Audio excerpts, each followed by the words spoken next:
A very good morning, students. In today's class we are going to do some questions related to radius of convergence. The very first question is to find the radius of convergence of the power series summation n varying from 0 to infinity 1 by n की power n z की power n. Now let us start its solution. The given series is summation n varying from 0 to infinity 1 divided by n की power n z है. ठीक है, हमारा first step क्या होता है अगर मुझे radius of convergence find out करनी है, that is we have to compare it with the power series summation n varying from 0 to infinity a n z minus a की पावर एन. इस वाली टर्म को इससे कंपेयर करोगे, this power series is compared with this, हमारे पास क्या आ जाएगा, we will get that we get कि ए एन क्या हो गया 1 डिवाइडेड बाई एन की पावर एन एंड ए की वैल्यू क्या हो गई हमारे पास 0. Is it right girls?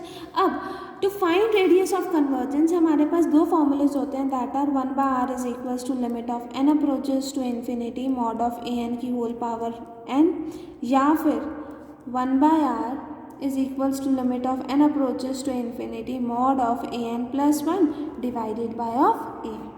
अब आपको कौन सा फॉर्मूला यूज़ करना है वो डिपेंड करता है on the value of a n. ठीक है, यहाँ पर n की पावर n है, 1 डिवाइडेड बाय n की पावर n है, मतलब इस टर्म में हमारे पास n की पावर n आ रही है. तो अगर मुझे n पावर को फिनिश करना है तो मैं उसको मल्टीप्लाई करूँगी ना 1 बाय n से, तभी n मल्टीप्लाई 1 बाय n क्या हो जाएगा 1. तो it is better to use this formula, क्योंकि अगर मैं ए एन प्लस 1 करूँगी तो यहाँ पर ए एन प्लस 1 की वैल्यू क्या आ जाएगी 1 divided by n plus 1 whole power n plus 1, और ए एन की वैल्यू क्या हो जाएगी 1 डिवाइडेड बाई n की पावर n. तो a n plus 1 divided by a n, तो this will make the question difficult या कॉम्प्लिकेटेड. ठीक है, तो हम ये वाला फॉर्मूला ना यूज़ करके we will be using this formula. Let us proceed. तो हमारा फर्स्ट स्टेप क्या है, we have to find limit of n approaches to infinity mod of a n की पावर 1 बाय n. तो क्या आ जाएगा limit of n approaches to infinity mod of 1 by n की पावर n की power 1 by n. ठीक है, तो क्या आ जाएगा limit of n approaches to infinity 1 की पावर 1 बाय n. अब हमारे पास कोई आइटा टर्म तो है नहीं, तो उसमें मोड अगर आइटा टर्म हो तो हम ये यूज़ कर देते हैं ना x plus iota y is equals to under root of x square plus y square. इसमें ऐसा कोई कॉम्प्लेक्स फॉर्म तो आ नहीं रही है, तो हम यहाँ पर n की पावर n को सिंपल एज इट इज़ की होल पावर n से n कैंसिल आउट हुआ. 1 की पावर समथिंग इज ऑलवेज 1, तो limit of n approaches to infinity 1 divided by n, तो क्या आ जाएगा limit of n approaches to infinity put करोगे 1 बाय इन्फिनिटी दैट इज 0. तो हमारे पास ये क्या आ गया, that is 1 by r is equals to 0. इसका मतलब रेडियस ऑफ कन्वर्जेंस की वैल्यू क्या हो गई infinity, which is the required answer. Is it right girls? Next comes question number 2, which is to find the radius of convergence of the power series summation n varying from 0 to infinity n factorial का square divided by 2n factorial zn. ठीक है, now the given series is this. Now comparing it with the series summation n varying from 0 to infinity a n z minus a की whole power n, we get कि a n की value ये हो जाएगी. अब z की power n को हम ऐसे लिख सकते हैं ना z माइनस 0 की होल पावर n, तो a की वैल्यू क्या हो जाएगी मेरे पास 0. अब देखो यहाँ पर n की पावर n नहीं है ना, अगर n की पावर n नहीं है तो हम कौन सा फॉर्मूला यूज़ करेंगे, that is 1 by r is equals to limit of n approaches to infinity mod of a n plus 1 divided by a. Is it right girls? Now consider a n plus 1 divided by of a n. तो a n plus 1 क्या होगा, n plus 1 का factorial का square divided by 2n plus 1 का factorial. ये मेरे पास किसकी value हो गई, ए एन प्लस 1 की. ए एन की वैल्यू क्या है, एन फैक्टोरियल का स्क्वायर डिवाइडेड बाय 2n का फैक्टोरियल. तो क्या आ जाएगा मेरे पास n प्लस 1 फैक्टोरियल का square divided by 2n plus 1 factorial multiplied with 2n factorial and divided by n factorial का square. Is it right girls? ठीक है, अब n फैक्टोरियल को मैं कैसे लिख सकती हूँ, n प्लस 1 n फैक्टोरियल का होल स्क्वायर डिवाइडेड बाय.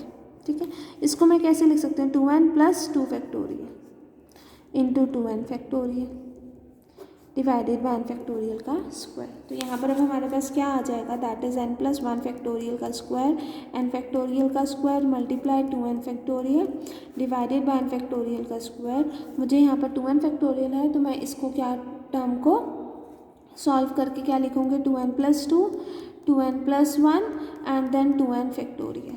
ठीक है, तो ये कैंसिल आउट हो जाएगा, ये वाली टर्म कैंसिल आउट हो जाएगी। तो मेरे पास क्या आ जाएगा, एन प्लस वन का square and two n plus one. ठीक है, तो अब मैं इस पे लिमिट लगाई, that is limit of n approaches to infinity a n plus one divided by a n. तो क्या आ जाएगा, limit of n approaches to infinity n plus one का whole square divided by two n plus one. तो जब मैं infinity put करूँगी तो इन्फिनिटी बाय इन्फिनिटी फॉर्म हो जाएगी। तो उसको अवॉइड करने के लिए हमने क्या लिया, एन कॉमन लिया। तो एन कॉमन लिया तो ब्रैकेट के बाहर आएगा तो n square one plus one by n का होल स्क्वायर डिवाइडेड बाय, इसमें से एन कॉमन लिया तो क्या आ जाएगा, two plus two by n. इसमें से एन कॉमन लेंगे तो क्या आ जाएगा, two plus one by n. तो ये एन से एन कैंसिल आउट हो जाएगा, limit of n approaches to infinity. अब आप अपनी लिमिट पुट करोगे तो one plus one by infinity divided by two plus two by infinity, two plus one by infinity. One by infinity zero, that is one by zero, two plus zero and two plus zero. ठीक है, that is one by four. तो इसका मतलब one by r की value क्या आ गई मेरे पास, one by four, which implies r is equals to four. That is हमारी रेडियस ऑफ कन्वर्जेंस की वैल्यू क्या आ गई, four, which is the required answer. Is it right, girls? Next comes question number 3. Find the radius of convergence of the power series summation n varying from 0 to infinity n factorial divided by n की power n z की power n। तो हमारे पास क्या हुआ, तो given series है summation of n varying from 0 to infinity n factorial divided by n की पावर n z की पावर n। तो इस वाली सीरीज को हमने किससे कंपेयर करा, we compare it with this standard. ठीक है, क्योंकि यहाँ पर अगर आप यहाँ पर कंपेयरिंग इट विद एन भी लिखोगे, आपको पता है we get that a n की वैल्यू ये है और ए की वैल्यू क्या है, ये है। Is it right girls? अब देखो इसमें एन की पावर एन है तो हमारे माइंड में सबसे पहले स्ट्राइक करेगा कि we are going to use the formula limit of n approaches to infinity mod of a n one by n, जो वन बाय आर की वैल्यू होती है। तो लेट अस प्रोसीड दैट, करके देखते हैं। Limit of n approaches to infinity mod है ना, तो एन फैक्टोरियल एन की पावर एन तो हमारे पास क्या आ जाएगा, limit of n approaches to infinity n factorial की power one by n divided by N.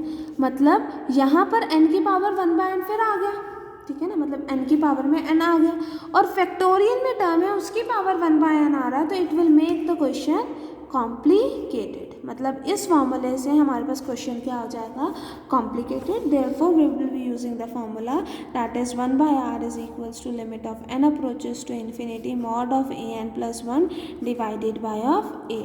ठीक है, तो now consider a n plus one divided by a n, तो क्या आ जाएगा मेरे पास, n plus one factorial divided by n plus one की power n plus one divided by n factorial divided by n की पावर एन। तो क्या आ जाएगा, एन प्लस वन का फैक्टोरियल एन प्लस वन की power n plus one multiplied with n की power n and n factorial. Is it right girls? अब यहाँ पर हम कैसे लिख सकते हैं, that is we have n plus one n factorial divided by n plus one की power n and n plus one, ठीक है, इन टू एन की पावर एन फैक्टोरियल। ये कैंसिल आउट हुआ, ये भी कैंसिल आउट हुआ, ठीक है। तो हमारे पास टर्म क्या बची, एन की power n divided by n plus one की पावर एन, ठीक है। तो therefore now applying limit of n approaches to infinity mod of a n plus one divided by a n, तो मेरे पास क्या आ जाएगा, I will be having n की power n divided by n plus one की whole power n. Mod लगाने की ज़रूरत नहीं है क्योंकि कोई कॉम्प्लेक्स नंबर तो है नहीं जिसमें हम x square plus y square वाली फॉर्म करेंगे। तो अब लिमिट अप्लाई करूँगी तो इन्फिनिटी बाय इन्फिनिटी फॉर्म हो जाएगी। तो बिफोर हम क्या अप्लाई करते हैं, एल हॉस्पिटल रूल अप्लाई करने से पहले हम क्या करेंगे, इनमें से एन की पावर एन कॉमन लेंगे। तो एन की पावर एन तो एज इट इज़, यहाँ पर एन की पावर एन कॉमन लेंगे तो one plus one by n की पावर एन, तो ये कैंसिल आउट होगा, ठीक है। अब हमारे पास क्या आ गया, limit of n approaches to infinity one divided by one plus one by n की power n, and we know that कि limit of n approaches to infinity, 1 plus 1/n की पावर n की वैल्यू क्या होती है, it is equals to e। तो यहाँ पर क्या आ जाएगा 1/e, मतलब 1/r की वैल्यू क्या हो गई 1/e, दैट इज r की वैल्यू क्या हो गई मेरे पास e, which is the required radius of convergence for the power series summation n varying from 0 to infinity n factorial divided by n की power n zn। Is it right girls? Now comes the few questions जो आपको homework के लिए दिए जा रहे हैं। That is question first is find the radius of convergence of the power series first summation n varying from 0 to infinity 3 + 4 iota की power n z की पावर n। तो अगर हम इसको कंपेयर करते हैं, हिंट दे रही हूँ मैं यहाँ पर, comparing it with a n z minus a की पावर n, तो यहाँ पर a तो सेंटर 0 और a n की वैल्यू क्या आ गई 3 + 4 आइटा की होल पावर n। अब n है ना, पावर n है तो मैं क्या यूज़ करूँगी, I will be using the formula limit of n approaches to infinity mod of an की पावर 1/n।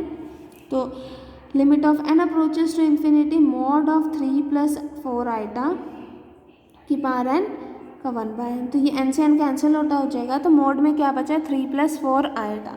तो हम नॉर्मली अगर आइटा वाली फॉर्म नहीं होती तो हम मॉड को सिंपल स्किप कर देते थे, जैसे मॉड ऑफ 3 आता था तो हम 3 लिख देते थे, बट अब यहाँ आइटा फॉर्म है तो आप क्या लिखोगे, limit of n approaches to infinity 3 का स्क्वायर प्लस 4 का स्क्वायर। ठीक है ना, इस फॉर्म में करके आप सॉल्व करोगे और आपके पास रिक्वायर्ड आंसर आ जाएगा। ठीक है ना, मतलब आपको 3 + 4 आइटा को सॉल्व करना है, विच इज़ इक्वल्स टू 3 का स्क्वायर प्लस 4 का square, that is 9 + 16 that is 25 that is 5। तो यहाँ पर limit of n approaches to 5 आएगा, तो आप सॉल्व कर लेंगे। ठीक है, next question is summation of n varying from 0 to infinity -1 की पावर n z -2 आइटा की whole power n divided by n। अब इसको अगर कंपेयर करेंगे तो ये क्वेश्चन बाकी सब क्वेश्चन से कैसे डिफरेंट है कि इसमें जो सेंटर आ रहा है it is not equals to 0। यहाँ पर a की वैल्यू 2 आइटा आ रही है और an की वैल्यू -1 की पावर n आ रही है। तो जस्ट आपका फॉर्मूला यूज़ करना है। फॉर्मूला कौन सा यूज़ करना है, limit of n approaches to infinity an + 1 divided by an, क्योंकि -1 की पावर n है, -1 की पावर समथिंग n है ना, तो अगर आप कि ये वाला फॉर्मूला यूज़ करते हो, limit of n approaches to infinity mod of an की होल पावर 1/n, तो n की पावर 1/n आ जाएगी। तो क्योंकि यहाँ पर इस क्वेश्चन में n की पावर n नहीं है तो हम अवॉइड करेंगे ये वाला क्वेश्चन सॉल्व करने से, मतलब वी विल बी अवॉइडिंग कि हम ये वाला फॉर्मूला यूज़ करें, we will be using this formula. Similarly आप third question and fourth question try कर सकते हो। These 4 question are your homework, do try at home. अगर कोई दिक्कत आती है, कोई प्रॉब्लम आती है, then do ask me in doubt class.